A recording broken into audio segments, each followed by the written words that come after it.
Voilà, à 8h42, merci de nous rejoindre si c'est le cas. On poursuit notre petite page culturelle entre 8h et 9h avec la lecture des bons conseils prodigués et des bons conseils lecture justement prodigués par l'un des membres du CLT. Vous connaissez le CLT, c'est le club des libraires de Télématin. Et aujourd'hui justement, on va partir à Chartres découvrir la sélection d'Olivier Lostis.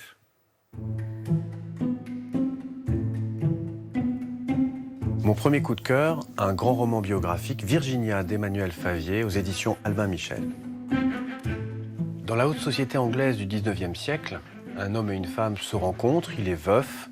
Pour lui, ce sera un mariage de passion, pour elle plutôt un mariage de raison. De cette union naîtra Virginia, qui deviendra Virginia Woolf, l'immense écrivain qu'on connaît.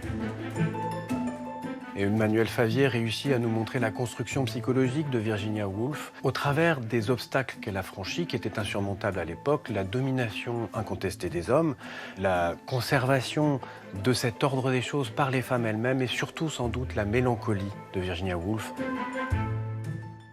D'où nous sommes, l'angle de vue reste peu idéal, mais nous voyons sans conteste les bras de la femme se refermer autour de l'homme.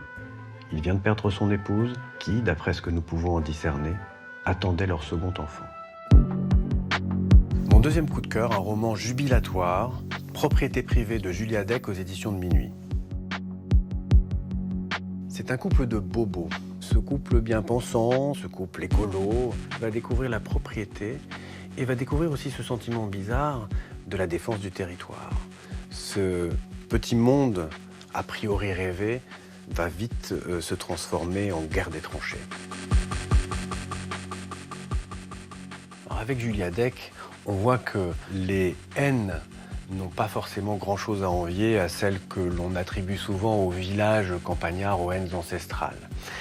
Balzac et Hitchcock auraient beaucoup aimé parce qu'avec un humour décapant, elle va nous emporter dans une ambiance de thriller. J'ai pensé que ce serait une erreur de tuer le chat, en général et en particulier, quand tu m'as parlé de ton projet pour son cadavre. C'était avril déjà, 6 mois que nous avions emménagé.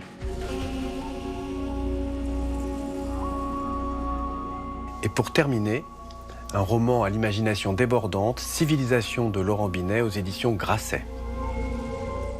Alors dans ce roman, Laurent Binet va imaginer que Christophe Colomb, en 1492, ne revient pas d'Amérique. Par contre, ce sont les Incas qui vont venir en Europe.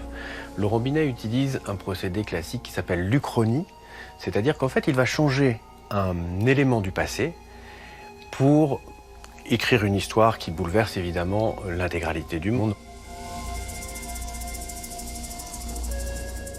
Atahualpa ordonna qu'on s'approche de la tour. Ses murs étaient ornés de sculptures d'animaux inconnus. Une tête de tapir, affublée d'une corne sur le museau, intrigua particulièrement l'équipage. L'auteur nous propose un monde à l'envers où le colonisé devient colonisateur. C'est un roman fabuleusement distrayant. On y rencontre François Ier, on y rencontre les papes de l'époque, du XVe siècle, et évidemment donc Charles Quint, l'empereur Charles Quint. Sauf que là, ils vont être confrontés à un formidable conquérant, l'Inca. Bonne lecture à tous. Ouais, merci donc à Damien Thévenot et Pierrick Becquet qui sont allés à la rencontre d'Olivier pour ses précieux conseils de lecture, pour ses coups de cœur.